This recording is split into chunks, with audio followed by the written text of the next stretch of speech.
I got another more of a comment. One of the phrases you're known for is a man who loves women is loved by women.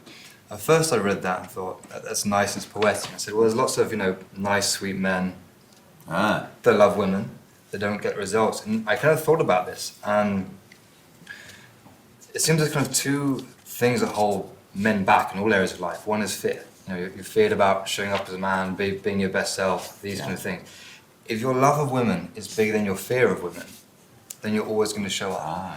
And then men have the ego as well, you kind of look to take, and I want this hot girl on my arm, there's all these kind of things about you. But if your love of women is bigger than your ego of women, that will take care of itself. And all these things about how do I get rid of my fear, how do I get rid of my ego, it's like, well, if you just love women, exactly, that's at a higher level than these lower level things. It trumps everything. Trumps everything. None of your little hesitation problems mean anything, because your love is your love of women, and that's smiling, joyous feeling of being in the presence of women overrides everything else. Yeah. You don't have to know the right thing to say or all this kind of stuff. Yeah. So it's, it goes back to the same thing with this girl with the pillow. It's that generosity. There's something in that expresses love. That girl expresses love. Maybe this guy's not going to be in my life forever, but there's that generosity is the essence of love, and the guy can feel it, right? And so when we're that guy too, a man who loves women is loved by women, and that is misunderstood a lot. Guys say, there's lots of dudes out there that we all love women. Exactly. Yeah. No, not. We all want a woman. We all desire a woman. We're all horny. We all want a girlfriend that looks hot, right? Yeah. We all want to get that girl this weekend. But the real eye-sparkling delight of being in the company of women, those guys get away with everything. They get away with everything because women go, oh, that's just him. You have to date me 3 times and prove that you're going to be not running away, and and prove your intentions and all this kind of stuff. This guy has his exuberance, which isn't a clown, which isn't jumping around, which isn't needy. Hey, I love women. I like you. It's none of that kind of stuff. Yeah. It's a strong, wow. There's women in the air, and I can feel it, and I have gratitude for that, and it shows. And women recognize men who love women, and they give them everything. They take care of them. So that whole idea of the free pass in the land of women, I think, is a mixture of elements, and we'll dive, that's a whole rabbit hole to go down. I want to pin us back a little bit to right at the beginning. You say that your entire life is a dedication, an official ceremony, a monument to the song of women. Wrote in my notes, and some might say it's a little bit over the top. Of course. Yeah. It's funny because this guy on the train, he's very elaborate and ornate and poetic and words like, curlicue sentiment out here. Okay. And he knows it and he admits it. Like he says, it's kind of over the top, but it's kind of cool too. So he just kind of admits that and sits in it anyway, and knows that he's going to be attacked for it, and that's okay. So. But I imagine that's really true as well. Yeah. It's like you're laughing at yourself right now, but your life, I think, has been. I keep removing myself a little bit. But it is true. I have done nothing in my entire life that wasn't centered around moving toward women. I mean, I wrote a little story in the book there, which is a true story. I had some friends that were going to, when I was young, said, listen, we're going to go fishing in a big, in a fishing boat off the coast of Vancouver Island, and we're going to, throw nets out there and the sea salt in our face, and we're going to grow beards and, and you picture the crab shows, like in Alaska, there's reality shows, and I'm thinking, I want that too. I want to grow a beard and get out there and fight the elements, and then I would think, and I'm not kidding, I would think, 2 weeks, 3 weeks out there, there's no women out there, and I wouldn't go. If there was no women around, everything I did in my youth, everything I did from 19 on, was trying to put myself in the space in the way of where women are going to be. Mm-hmm. Even if every time I've ever gone out to a nightclub in my life, like club or something like that, I always, okay, where am I going to position myself? Right near the woman's bathroom. Because the women are eventually going to walk by here at some point. So like I always like strategically, okay, let's not stand over here in the corner. Let's stand over here against this wall, because here comes a stream of women going by. So it's like that's a metaphor for the way I've kind of constructed my life. So, and saying that, you know, it's a complete celebration and monument to women. There's, for me, I have had no other, nothing more important than that to me. And that sounds like an obsession, an unhealthy thing. And people say, oh, come on, there's more life than women. Yeah, you might love snowboarding or parachuting or business, but I like women. That happens to be the thing. I love women, and I love being around women, and I love this. I'm happier when they're around, and as you guys know, I get energy from women. Yeah. I get energy from talking about women. I didn't sleep last night because, like, you know, it's our first day of shooting. Yeah. And I didn't sleep, and I'm wide awake because we're talking about this. I have energy from it, you know. So it's both you making fun of yourself because of it, and it's also deadly true at the same time. Yeah. It's both those spirits mixed up in one. I had I grew up in England, right? So I had crushes on girls since I was about 5 until about 18, and when we become adults, as an Englishman yourself, it's like men and women all kind of get treated the same. There's a lot of sameness. Yeah. We lose touch of the masculine. We lose touch of the feminine. We kind of all go into this corporate trail, and it takes a bit of courage and independent thinking to actually come out of that. I remember about 18 just losing that kind of inspiration and crushes on women till I went to South America and got it back. And I learned so many lessons that I thought they were totally over the top, but I learned so many lessons from the guys in Brazil. Like I'd be walking down the street with a guy and he'd be like, look. I'd be like, where? He said like 50 meters back down the road, over the street and behind the trash can. They got an eagle eye. And I was working in the jungle, and I was doing some kind of consultancy with a company in the Amazon. And the guys that I was working with were all like geologists and miners and scientists, and they came out after months in the jungle, and they invited me to their place. I went to live with them for a week, and they said, from here you can go and see the Pantanal, which is the greatest place to see wildlife after like some of the savannas of Africa. I'm like, I want to go and see it. Never going to be in this part of the world again. So the Amazon is really bad for seeing wildlife because it's all like thick jungle. But just below the Amazon, there's like the swampland, which is kind of like the savannas of Kenya and Tanzania. And you can see. Yeah, exactly. Okay. So we were going to go camping there for just like 2 days and a night or something like that. And I was like, Daniel, the guy I was staying with was Daniel. Daniel, when are we going? Totally excited, getting my camera packed, getting the right clothes. I'm going to see this monumental thing I'll never see again in my life. And he was like, hold on a minute. He'd be on Facebook, like, trying to get women to come. Try.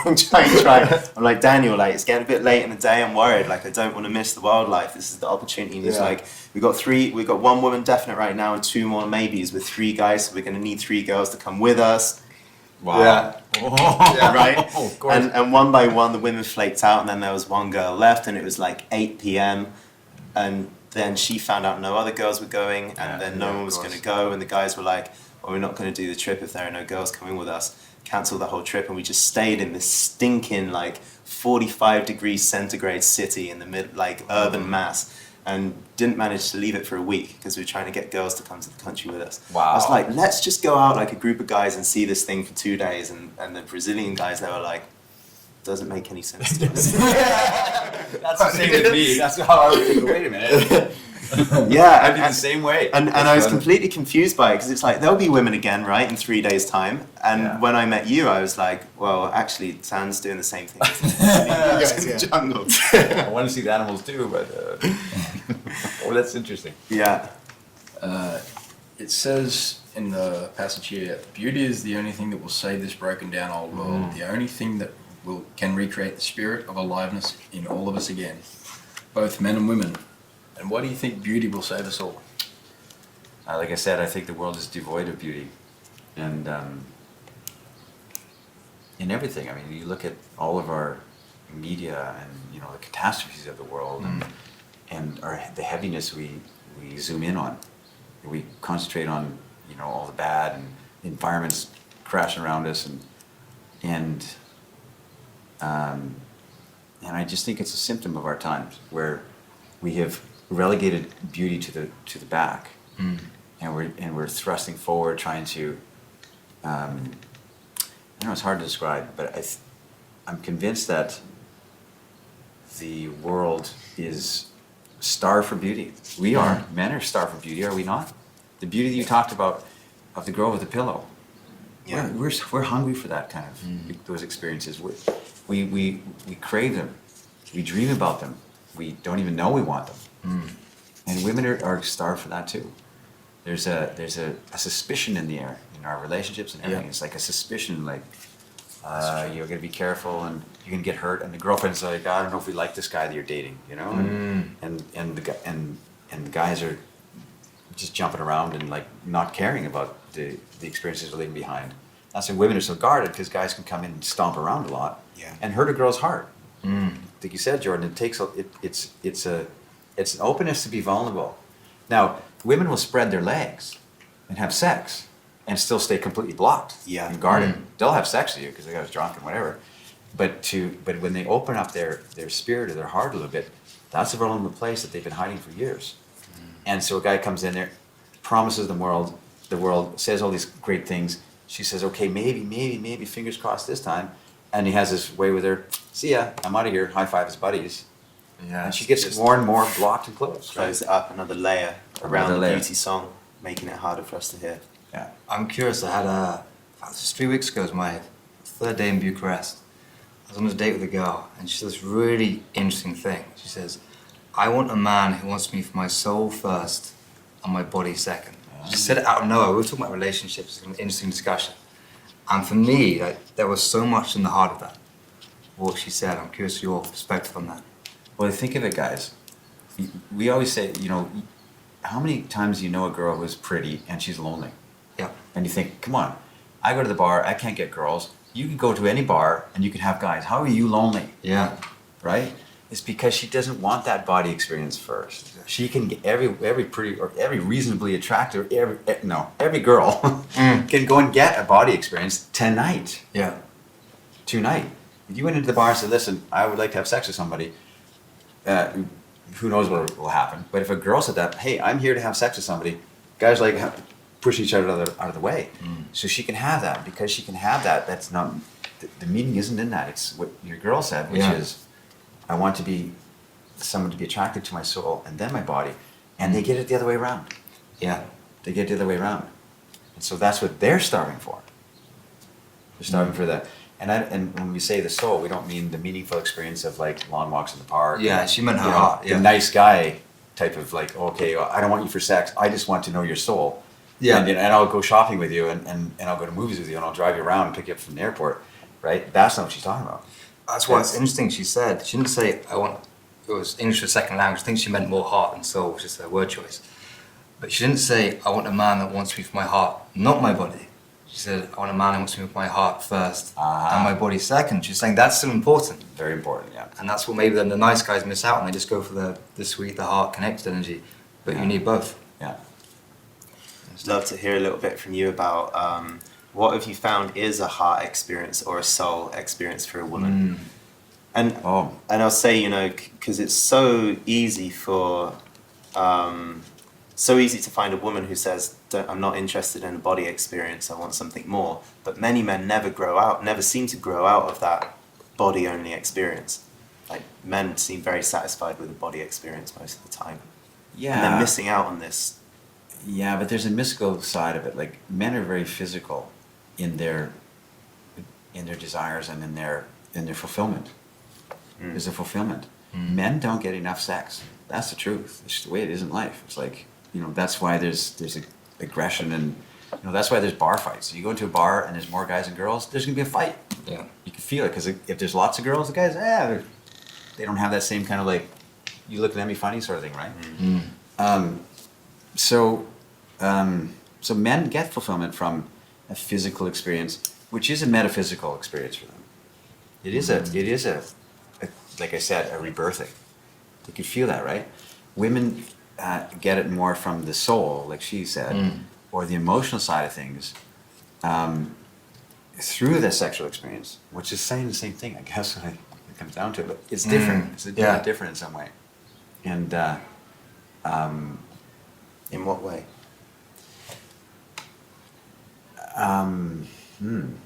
Got to narrow you down on this. Yeah. The purpose of this conversation is to find the stuff that's hard help to me figure explain. this out then. Yeah. Help me figure this out, because it's like men, if they have a platonic relationship with a girl and they have a sexual desire, they're small and they feel weak and they feel sad and they feel unfulfilled, right? Because they there's no expression in them for a physical outpouring.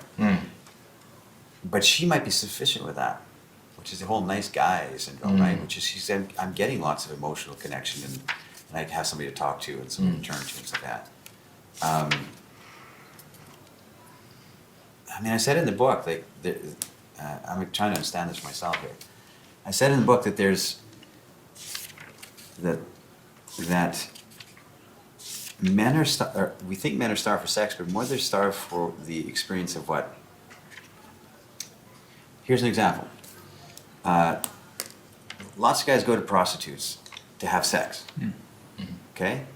But there's an entire, and I read about this one time, there's an entire subset or portion of those men who talk about the GE, the girlfriend experience of a prostitute. In other words, the more she makes him feel like this, I'm your girlfriend, in this hour or 2 hours, the more he feels alive. More he feels fulfilled. There's websites devoted to that. They call it boyfriend treatment. Okay. Around the world. In Mexico, yeah. Which is, spent some time in Mexico and you can be with a girl, and the price is like this, and then you can be with a girl and it says trato de novia, which is boyfriend treatment or girlfriend treatment, which is where you get love as well. And it's like price is doubled or trebled because they actually have to show you that they care about you. Wow, and make you feel it. Yeah. And that's a scarce resource. They do the same thing in Japan, right? You have the women that are conversationalists, and they're actually more expensive than the prostitutes because they use their charm. Yeah. Because they make you feel noticed, and make you feel included and that you're worth something, right? So I mean so to say that men are just, out there looking just for strict sex, that's not a fair statement to say at all. It's guys that take workshops and stuff, like a dating workshop, they'll pay $2,000 for instance for a weekend. And then the critics and the media comes along and says, come on. These guys want to pay $2,000 to learn how to get laid, right? They could get laid with $2,000. That goes, you can have a fair amount of sex with $2,000. They're not paying for sex or how to learn how to get sex. They're paying to be able to say that they know how to represent themselves in the world and be an interesting guy, this kind of stuff. This question that we asked before about what is the experience, what is that heart or that mystical soul experience from a woman that only a certain kind of guy can give. I think you've answered this with Natalia in Kiev. I want to read this out actually. Okay. Because it illustrates the point so perfectly. You write, "Here you stand before me in my apartment in Kiev in your best red dress and your best pearl earrings and your best bright makeup, presenting yourself to me, giving to me everything of you that you can, wanting so desperately to find a good man, a good husband. You are so radiant, so honest, so present here with me, and it shakes me to my core." Is that a tear? No. I'm listening. "We were out late last night, so I know how tired you are tonight and how completely exhausted you are, how you just traveled all the way across this great city to see me again at this crazy late hour, how you had to work 2 jobs today because it is necessary to do so if you are to survive, and how you have to get up so early in the morning to do it all over again tomorrow. Yet you never once complain or show how weary you really are. You are remarkable. When I mention this to you, how completely exhausted you must be, You hold your head high, smiling and bright, honest and proud, and you look at me with steady, clear eyes. We are used to it here, you say. All women work 2 jobs. We have no choice. What a glorious woman you are. What a magnificent Ukrainian princess. Other men, encountering you, see a girl dressed to party, and they straighten their ties and smooth back their hair, hoping to score, because they think the reason you are so wonderfully arranged is to present the possibility of sex if they play their cards right. But yours is not the casual, trifling hookup mentality of men and women in the West. It is so much more than that for you, and I see the truth in your eyes. I see the real you. There is no guile in you. This is serious for you, almost life and death serious, as it is for a lot of women in Ukraine. You are the beauty queen, the queen of beauty, in a land flowing with milk and honey and impossibly beautiful women. But you know that it's just a matter of time before advancing age catches up to you, betrays you, that impetuous, impertinent wave crashing over you, pummeling down upon your striking beauty, the only currency you have ever known, crashing it to the sand with a new wave of pretty younger women right behind you, stretching along the shore for as far as the eye can see, eroding and smoothing away every trace of what you once were.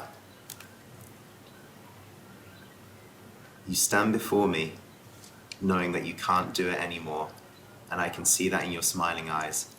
I can't shake the feeling that you consider me to be your last chance at real happiness before you give up and become some boring foreign banker's wife. It takes my breath away, and I so love you, Natalia. Wow, I adore you, girl. Wow. Yeah. And I think that's the difference is written there. Yeah. All the guys looking at this girl as if she's ready to party. Yeah. And the heart, the soul Yeah. level experience to see that is that you've seen the I've seen totality of this woman. This is why I can write a chapter called The Way of Beauty, because of women like her that exist in this world, and they're a generosity to a fault. Never do you ever hear from this woman who does all this, works those 2 jobs, exhausted, never a peep of discomfort or of complaint. You know, that's generous. That's the girl with the pillow.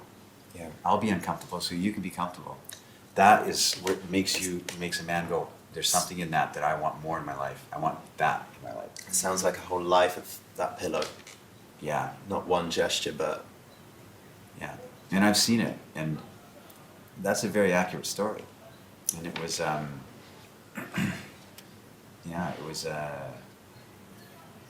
you think how? Because you don't hear that in this modern day and age. Everyone's complaining about their ills and their woes. And I got to get up in the morning and you know, and I had such a hard day, and I just want to sit in front of the TV, and you don't hear that there in this woman. There's just like, no, let's let, I know you're leaving, and I want to be gracious for you. Wow. What else is there? Yeah. That's what the chapter's about. That is there, present in women. That spirit, that energy. so as a man who wants to be a great lover of women, like imagine that's the soul, the spirit level that woman's talking about. Yeah. How did you become a guy that was able to see things at this level rather than this is just the end to get my needs or interest met tonight?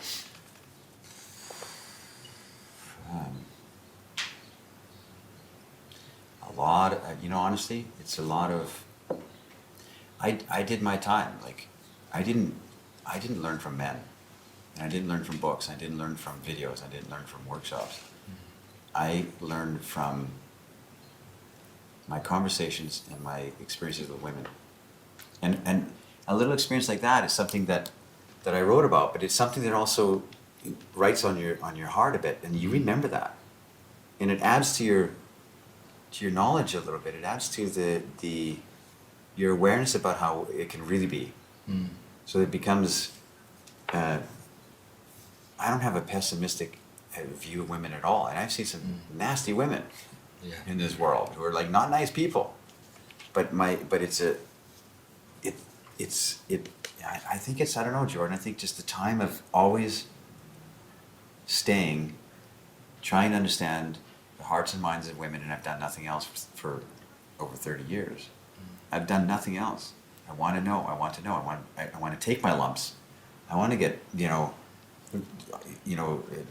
this rejection stuff like that, but I still want to know. I still want to be curious about it. And sitting in that, you start to feel what's really behind it, I guess. So for me, it was, I stayed. No matter what happened, I stayed devoted to my lifelong mesmerization and desire to understand the female psyche and spirit. And so I learned a few things in my time.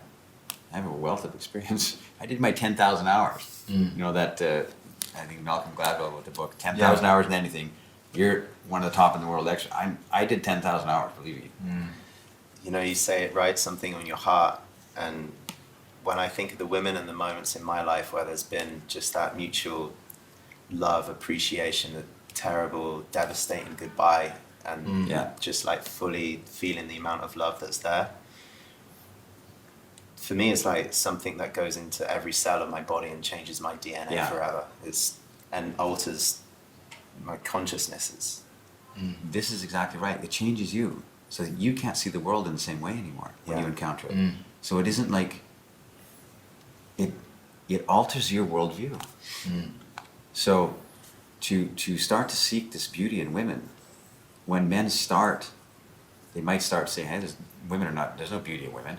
But if they say, I'm going to choose that there is, I'm going to start with that assumption and try and find it and try and seek it, try and listen to the rhythm of women, and try and look for beauty in every woman I meet, it starts to shift his DNA, as you said, until that is the way he sees the world. And it can't be any other way. So a woman that comes into his worldview, which is that women are beautiful, and she comes in and she's not, right? It's pushed aside because there's moments and there's experiences and there's volumes of women who are, and there's no time for this. There's no time there's no time to correct behavior of women.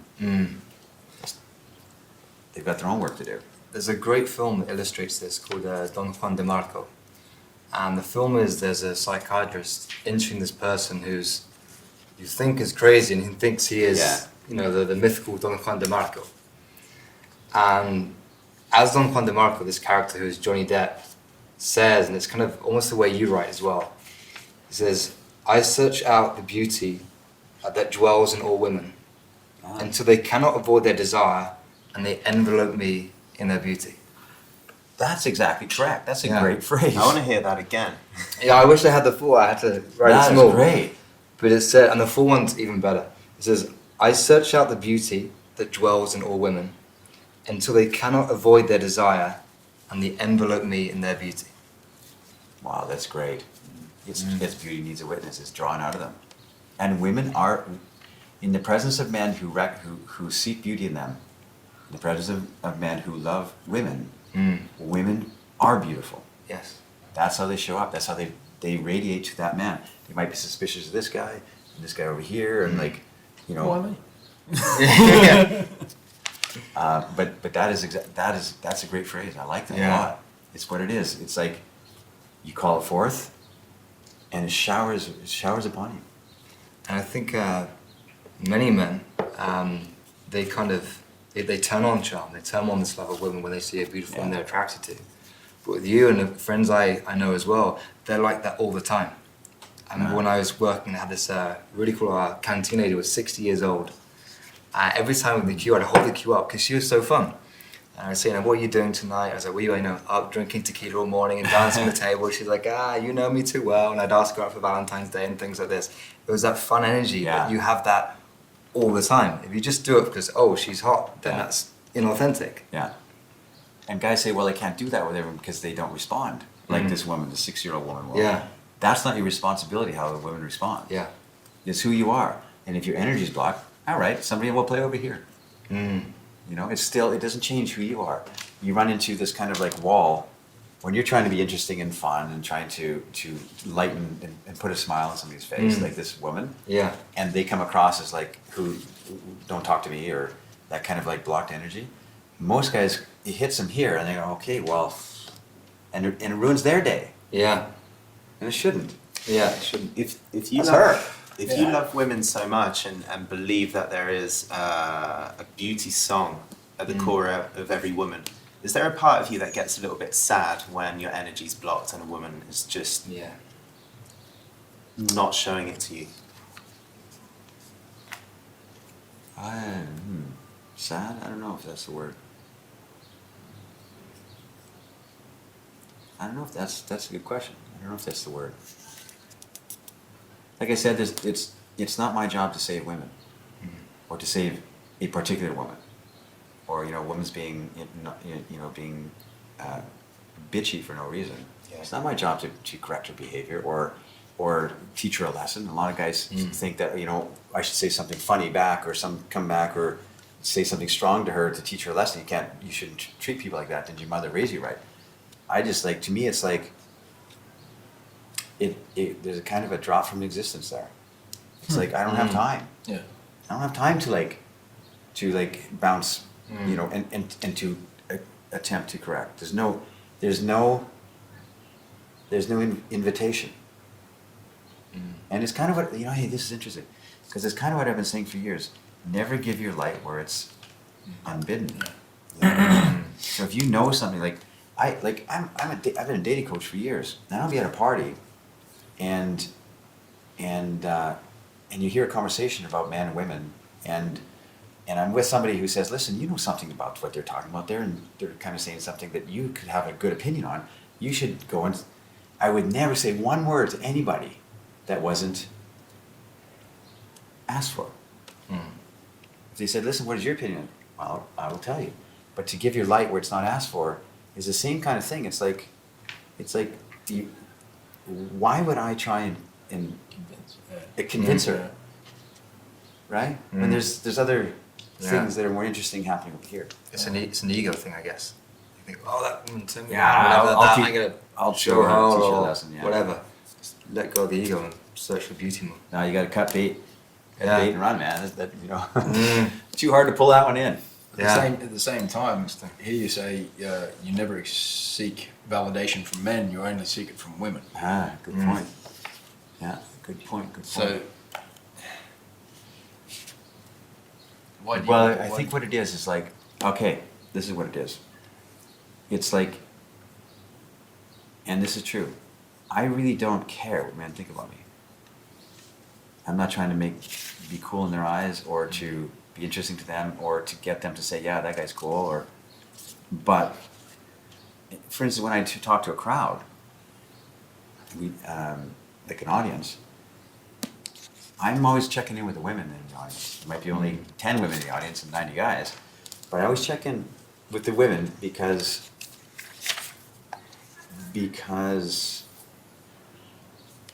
they're the ones that, I say in the book, they're the ones who are my checks and balances. They're the ones that can put me in my place. Right.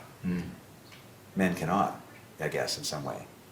Where women can say, you think you're this, but you're really this, and that connects to me here. I'm like, wow, because I don't know, maybe because so I don't look for the approval of men, or when I say validation there, I'm not looking for the validation of men, but for the validation of women. I want women to say, I agree with that thought, or that theme, or that philosophy, or that phrase. And that's an interesting, because it doesn't mean I need their approval. It doesn't feel like it, it doesn't feel like that. It doesn't feel like I need their approval, but I want to know that they're on side, then I know that I'm on side. I think, for some reason, I think if women agree with what I say, then it's a good thing. Crazy, huh? All women? Huh? All women? All women? Yeah. No, women in general. Because I imagine women can be a fragmented. Oh, bunch of yeah. And opinions, there's some of women course. that don't like what I say, right? Yeah, I'm not talking about of that. course. But the type of women like the Italian women, or the girl with the pillow. Yeah. If she says, you know what, that I resonate with that, I'm good. A beautiful woman Yeah. who's sincerely, honestly, openly in touch with her own beauty and gratitude. Yeah. Perfect. Then, and if she's nodding her head or she's saying, yeah, that I resonate with that, I'm good. All the men in the world can attack me. All the bitchy women of the world can attack me. I don't care. I'm unmoved because I have that.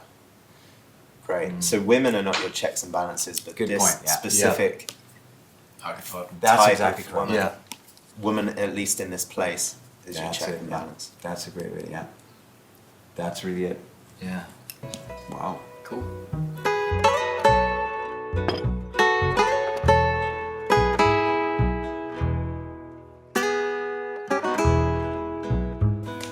Okay,